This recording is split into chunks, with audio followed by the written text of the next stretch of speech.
ఓం నమ శివాయ ఛానల్లోకి స్వాగతం. ఈరోజు కుంభరాశి వారి గురించి తెలుసుకుందాం. కుంభరాశి వారికి ఈ రోజున ఒక ప్రత్యేకమైన వ్యక్తి కలుస్తారు. ఆ వ్యక్తి వల్ల మీకు ఒక జీవితానికి మార్పు అనేది వస్తుంది. ఆ మార్పు వల్ల మీరు చాలా అదృష్టవంతులు అవుతారు.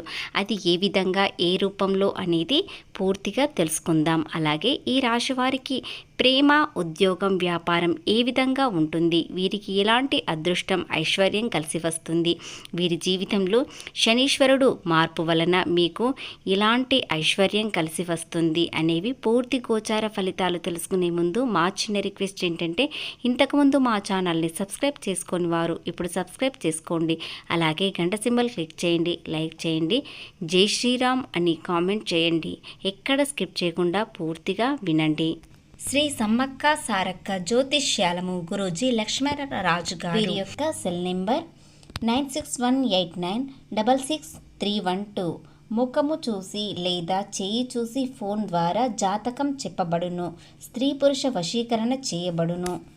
వ్యాపారం, చదువు, ఉద్యోగం, పిల్లలలో జ్ఞాపక శక్తి తగ్గుట, రాజకీయం, ప్రేమ, పెళ్లి, సంతానం, భార్యాభర్తల మధ్య కలహాలు, కుటుంబ సమస్యలు, ఆరోగ్య సమస్యలు, ప్రమోషన్, విదేశీ ప్రయాణాలు, లక్ష్మీ శాంతి, భూ వివాదాలు, కోర్టు సమస్యలు, చెడు దోషాలకు యంత్రాలు ఇవ్వబడును. కాబట్టి ఒక్కసారి నమ్మకంతో గురువుగారికి కాల్ చేసి మీ సమస్య ఏమిటో చెప్పండి. కుంభరాశి వ్యక్తులకు చాలా కాలంగా ఎంతో దురదృష్టం అనేది వీరి వెంటే ఉంటుంది.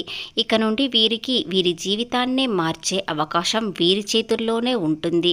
అలాగే ఈ రాశి వారు చాలా కష్టజీవి. చిన్నప్పటి నుండి ఎన్నో కష్టాలు పడుతూ పెరిగారు. అలాగే దానిని పూర్తిగా అర్థం చేసుకుంటారు, మనస్ఫూర్తిగా మాట్లాడుతారు. మనసులో ఒకటి పెట్టుకొని బయటకి ఒకటి అస్సలు మాట్లాడరు. ఎందుకంటే వీరు ముక్కుసూటిగా మాట్లాడతారు, కుండ బద్దలు కొట్టినట్లు మాట్లాడతారు. కాబట్టి కొంతమందికి వీరి వ్యక్తిత్వం నచ్చదు, మరి కొంతమందికి ముక్కుసూటిగా వెళ్తారు. కాబట్టి వీరి మనసులో ఏదీ ఉండదు, నిజం చెప్పేస్తారు అని చాలామంది ఇష్టపడతారు. అలాగే కొంతమందికి ఎందుకు నచ్చదంటే వారి వ్యక్తిత్వం పైకి చెప్పగానే వారికి అస్సలు నచ్చదు. వీరు ధైర్యంగా ఉంటారు, ముక్కుసూటిగా ఉంటారు, ఏ తప్పు చేయకుండా ధైర్యంగా ఉంటారు. కాబట్టి ఇతరుల తప్పులను వీరు అస్సలు ఓర్వలేరు. వీరికి దైవభక్తి ఎక్కువగా ఉంటుంది. అలాగే మనసు సున్నితంగా ఉంటుంది. ఎవరినైనా ఏదైనా ఒక్క మాట కూడా అనకుండా చాలా జాగ్రత్తగా ఉంటారు. కానీ వీరికి నచ్చకపోతే మాత్రం అస్సలు ఎవ్వరితో మాట్లాడరు. ఎందుకంటే వీరికి పెద్దలపై గౌరవం ఎక్కువగా ఉంటుంది. వారిని ఎవరైనా అవమానించారంటే వీరికి అస్సలు నచ్చదు. వాళ్ళ మనసుని అర్థం చేసుకుంటారు. వారు ప్రేమలో త్వరగా పడతారు. ఎందుకంటే సున్నితమైన మనసు ఉంటుంది. కాబట్టి ఎవరైనా చిన్న సహాయం చేశారంటే వారిపై మరింత అభిమానం పెంచుకుంటారు. అలాగే వీరు ఎవరినైనా ప్రేమించారంటే లేదా కుంభరాశి వ్యక్తులని ఎవరైనా ప్రేమించారంటే వారి దగ్గర డబ్బు ఉందా లేదా అని అస్సలు చూడరు, వ్యక్తిత్వం మాత్రమే చూస్తారు. అలాగే ఏది చెప్పినా పూర్తిగా నిజమని అనుకుంటారు. కానీ కొన్ని విషయాలలో కుంభరాశి వ్యక్తులు చాలామంది మోసపోయారు. ప్రేమ అనే రూపంలో వీరికి ఎన్నో అబద్ధాలు చెప్పి మోసం చేశారు. కానీ వారు క్షమించగలిగి ఉంటారు. ఎందుకంటే క్షమించే గుణం కుంభరాశి వ్యక్తులకు చాలా ఉంది. చెడు గురించి ఆలోచిస్తారు, ఆహారానికి చాలా విలువను ఇస్తారు. అలాగే దాన ధర్మాలు ఎక్కువగా చేస్తారు. వీలైనంత వరకు వీరి దగ్గర ఉన్నంతలో మొత్తం దానం చేసే విలువ వీరికి ఉంటుంది. అలాగే మంచి పేరు ప్రతిష్టలు తెచ్చుకుంటారు. నలుగురిలో గొప్పగా కనిపిస్తారు. వీరి దగ్గర ఆదాయం, డబ్బు తక్కువగా ఉన్నా కూడా వ్యక్తిత్వాన్ని చూసి వీరు చాలామంది ఆశ్చర్యపోతారు, చాలామంది ఇష్టపడతారు. అందులో కొంతమంది ప్రేమిస్తారు. కుంభరాశి వ్యక్తులను ప్రేమించడం అంటే చాలా భయపడతారు. ఎందుకంటే కుండ బద్దలు కొట్టినట్లు మాట్లాడుతారు. కాబట్టి నన్ను ఎందుకు రిజెక్ట్ చేస్తున్నారు అని భయపడతారు. కాబట్టి ఈ వ్యక్తికి నేరుగా ప్రేమ గురించి అస్సలు చెప్పరు. సమతుల్యత, సామరస్యం కోరుకునే వ్యక్తులు స్వాతంత్రం కోరుకుంటారు. కొత్త జీవితం అంటే చాలా ఇష్టంగా ఆలోచించడం, ఏదైనా కొత్తగా ప్రారంభించడం అనేది వీరికి మరింత ఇష్టం. అలాగే పాత పద్ధతులను కొన్ని విషయాలలో అస్సలు పట్టించుకోరు, మరికొన్ని విషయాల్లో పాత పద్ధతులనే ఫాలో అవుతారు. కానీ మిగతా విషయాలలో ట్రెండ్ అనేది ఫాలో అయ్యే అవకాశాలు ఉన్నాయి. ఎందుకంటే కుంభరాశి వ్యక్తి అంటేనే ట్రెండ్ అలాగా ఉంటారు. కాబట్టి వీరు పాత పద్ధతులను కొన్ని విషయాలలో అస్సలు పట్టించుకోరు. అలాగే ఎవరికైనా ధైర్యంగా ఎదురిచ్చే మాట కూడా విజయం సాధించే వరకు ఉంటారు.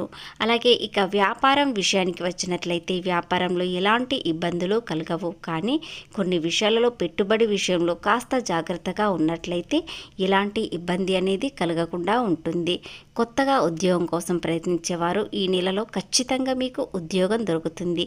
ముఖ్యంగా ఈ రోజున ఏదైనా ప్రయత్నిస్తే ఖచ్చితంగా 2-3 రోజుల పాటు మీకు శుభవార్త అనేది వస్తుంది. ప్రేమ విషయానికి వచ్చినట్లయితే ప్రేమలో చాలా సంతోషంగా ఉంటారు. కాస్త సమయం ఈ రాశి వారికి ప్రేమ అంటే చాలా గొప్పగా కనిపిస్తుంది. కానీ కొన్ని విషయాలలో ప్రేమలో చాలామంది దూరంగా ఉంటారు. ఎందుకంటే ప్రేమించిన వ్యక్తులు మోసం చేస్తారా లేదా ఎలా ఉంటారు అని కొన్ని విషయాలలో జాగ్రత్త పడతారు. ఈ రాశి వారికి ఏ విధమైన ఆనందం కలిసి వస్తుంది, ఎవరితో ఎలాంటి సంతోషం వస్తుంది అనేది తెలుసుకుందాం. ఆర్ మరియు ఎన్ అక్షరంతో మొదలైన వ్యక్తులతో ఒక రహస్యం అనేది మీకు బయటపడుతుంది. మిమ్మల్ని ఎంతగానో ఇష్టపడుతున్న ఎన్ వ్యక్తి ఇప్పుడు మీ ముందుకు వచ్చే అవకాశాలు ఉన్నాయి. లేదా మీ ముందుకు రాకపోయినా మీ వెనుక ఉంటూ మిమ్మల్ని వైపు వెళ్ళడానికి ప్రయత్నిస్తారు. అలాగే ఏదైనా అప్పుల బాధలు ఉన్నట్లయితే ఆ వ్యక్తి వల్ల మీరు మొత్తం తొలగిపోయి సంతోషంగా ఉండే సమయం అనేది వస్తుంది. ఇక ప్రేమ బంధం చాలా ఆనందంగా ఉంటుంది. ఎలాంటి ఒడిదొడుగులు ఉండవు, ఇబ్బందులు అనేవి అస్సలు ఉండవు. ఇక వ్యాపార విషయంలో అంతా అనుకూలంగానే ఉంటుంది. ఇక అసలు విషయానికి వచ్చినట్లయితే ఒక వ్యక్తి మీకు పరిచయం వలన మీకు వ్యక్తిత్వం అంటే ఎలా ఉంటుంది, మీ వ్యక్తిత్వాన్ని చూసి వారు చాలా ఇష్టపడతారు. అలాగే మిమ్మల్ని చూసి సహాయం చేయడానికి ఎన్ మరియు ఆర్ అక్షరం వ్యక్తితో మీకు పరిచయం పెరుగుతుంది. వారితో మీ జీవితం ఏ విధంగా ఉంటుంది అనేది ఆలోచించాలి. జీవితం మీ చేతుల్లోనే ఉంటుంది. మీరు ఎవరిని పూర్తిగా నమ్మకుండా కాస్త జాగ్రత్తగా ఉన్నట్లయితే ఆ వ్యక్తి ఎవరు, ఆ వ్యక్తి వల్ల మీకు శుభం జరుగుతుందా అనేది తెలుస్తుంది. ముఖ్యంగా ఎన్ మరియు ఆర్ అక్షరంతో మొదలైన వ్యక్తులు మీపై మరింత ప్రేమ పెంచుకుంటారు. ఆ ప్రేమలో విపరీతమైన అదృష్టం, ఐశ్వర్యం కలిసి వస్తుంది. వారు ఈ రోజున ఖచ్చితంగా మీకు ఒక ఫోన్ కాల్ ద్వారా కానీ మెసేజ్ ద్వారా కానీ మీట్ అవ్వడం కానీ ఖచ్చితంగా జరుగుతుంది. వారి వల్ల మీకు ఏ విధమైన లాభాలు వస్తాయి అనేవి తెలుసుకోండి. ముఖ్యంగా ఈ రాశి వారికి మీ మనస్తత్వం నచ్చి మీపై చాలా ప్రేమ కురిపిస్తారు. వారిపై చాలా సంతోషంగా ఉంటారు. ఆరోగ్య విషయానికి వచ్చినట్లయితే ఆరోగ్యం పట్ల ఎలాంటి ఇబ్బందులు కలగవు. కాస్త ఒత్తిడి కలుగుతుంది తప్ప మిగతా విషయాలు అంతా శుభంగానే ఉంటుంది. అలాగే ఏదైనా విహారయాత్ర చేయాలని అనుకుంటారు. ఆ విహారయాత్రలో చాలా సంతోషంగా ఉంటారు. దైవ దర్శనం చేసుకుంటారు. ముఖ్యంగా ఈ 4 రోజుల పాటు మీరు దైవ దర్శనం మాత్రం ఖచ్చితంగా చేసుకుంటారు.